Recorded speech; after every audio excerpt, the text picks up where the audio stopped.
We tend to get so fixated, especially in American culture, on the idea that the only way we define growth is based upon how our body looks. And as our body doesn't look as good as it gets older, therefore we're aging, not growing. But I think we're growing and aging our whole lives. Growth is not just something you do at age 15. Growth is something you do at 75. The growth you're doing at 75 is culturally and intellectually and relationally. So it's all these forms of growth that don't necessarily have to do with the physical plane of your body. This is the Midlife Chrysalis.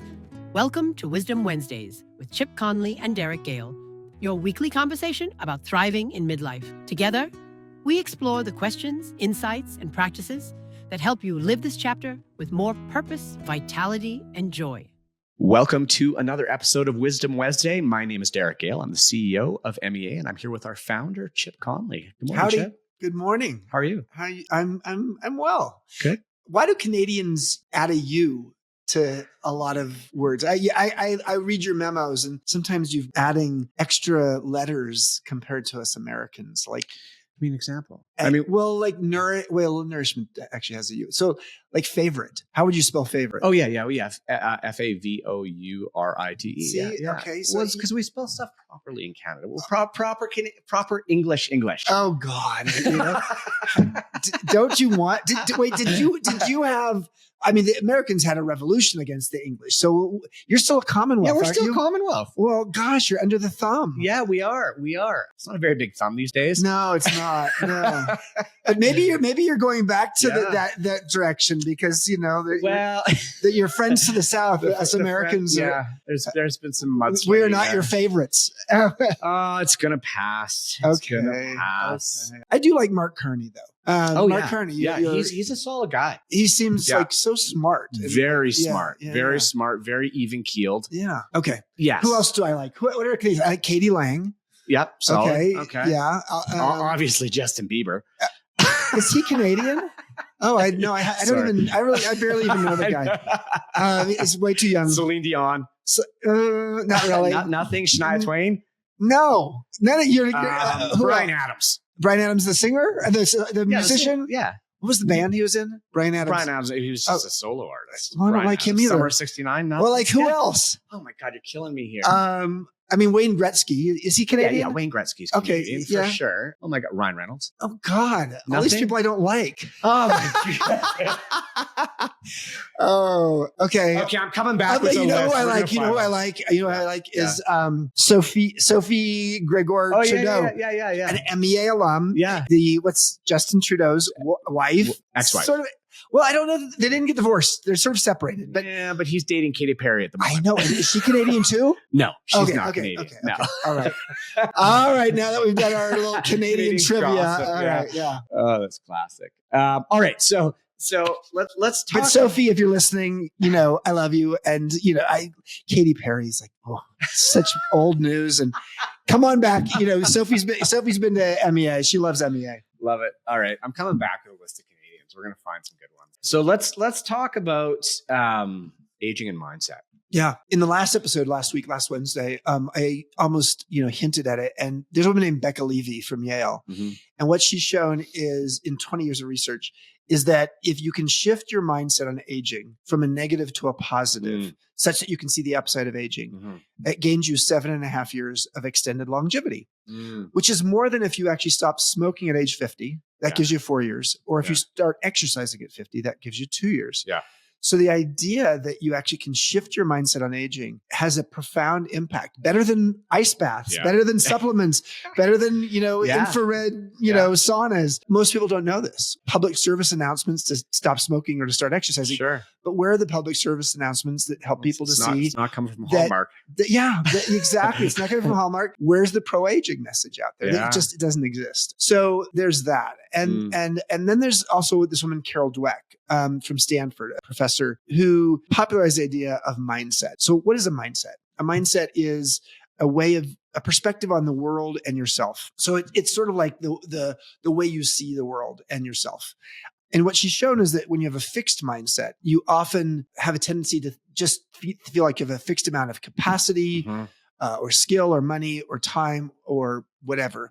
And your job is to optimize that. So you're trying to prove yourself and win. But if you have a growth mindset, you have a tendency to see whatever you're looking at as something that you can improve and get better at. So you don't have a fixed amount of that. And also a fixed mindset speaks to the idea of, with new information, I'm not going to change my mind. Yeah. So as we get older, not only do we need to sort of get rid of our internalized ageism and see the upside of aging, as Becca Levy from Yale suggests, but we also need to be careful getting stuck in a fixed mindset. Because for older people, if you have a fixed mindset, and a lot of older people do, what happens is you start to close down your options and close down your openness to new ideas. Curiosity and openness to new experiences are both very positively correlated to living a longer, healthier, happier life. So a growth mindset means that you're not just trying to only play games that you can win, because if that's what you do as you get older, you play less and less games. Your sandbox gets smaller.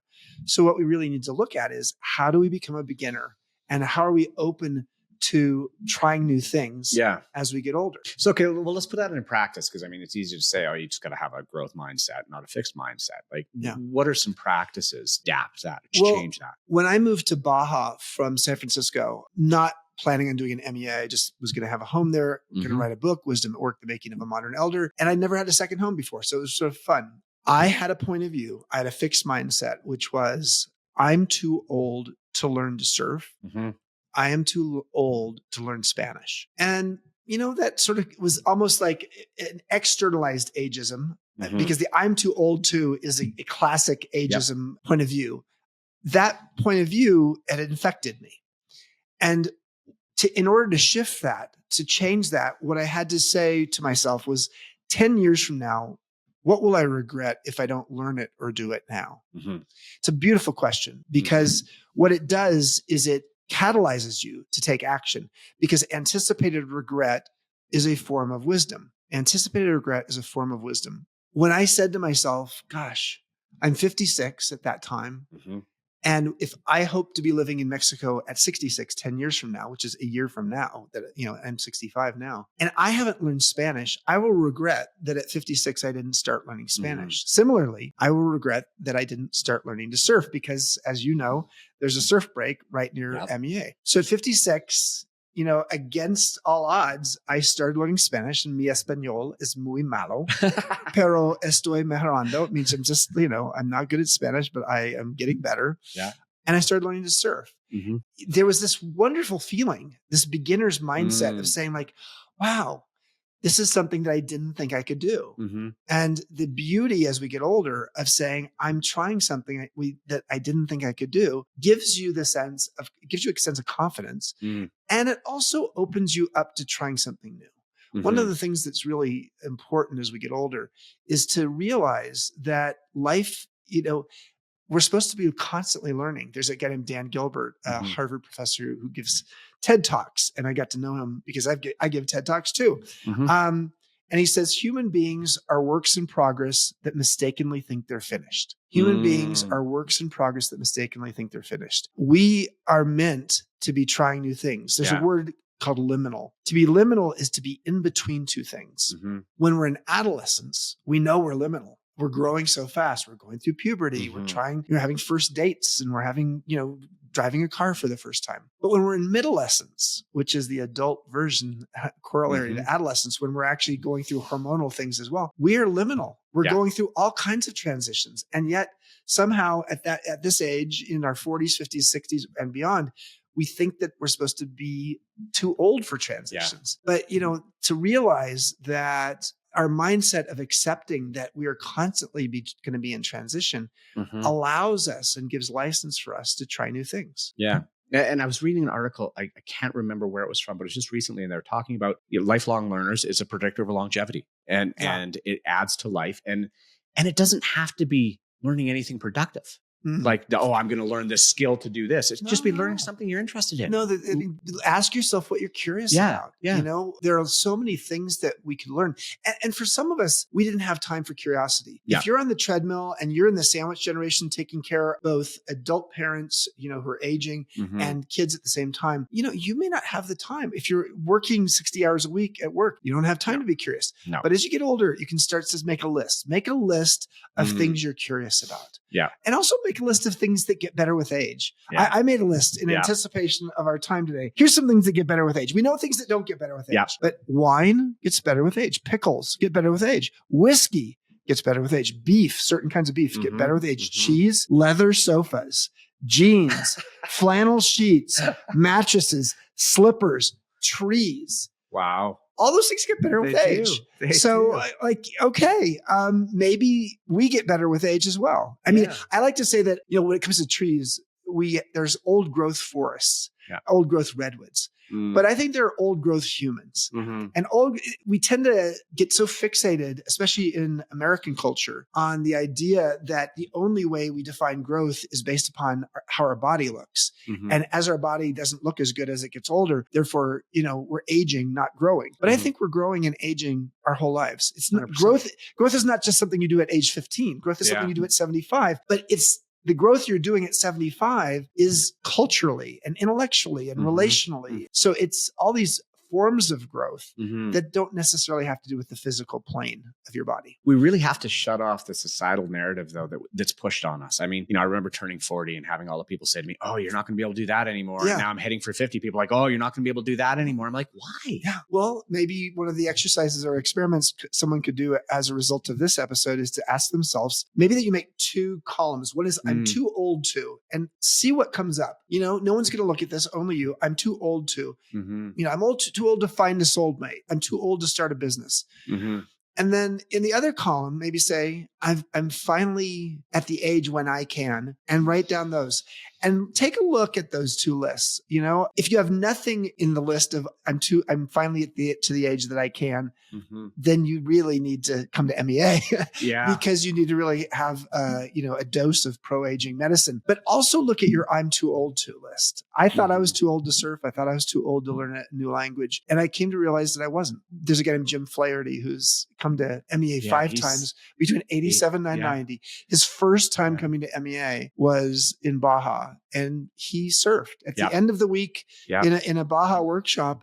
We take you out surfing if you want to. If you don't want to, you can just video and take photos and go for a walk on the beach and body surfing. But if you want to go on a board, he at 87 years old. Wow. We have pictures of it. He didn't stand up. He wasn't even trying to stand up. He was just holding the board and the white water was bringing him in.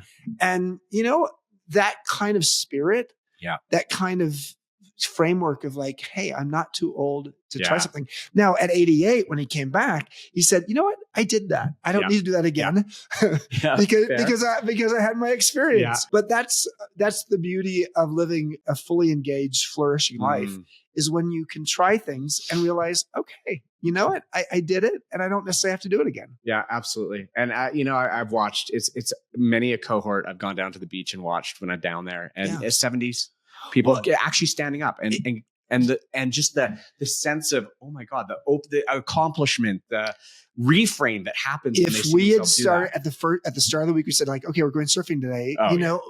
Maybe 1 out of 4 people would try it.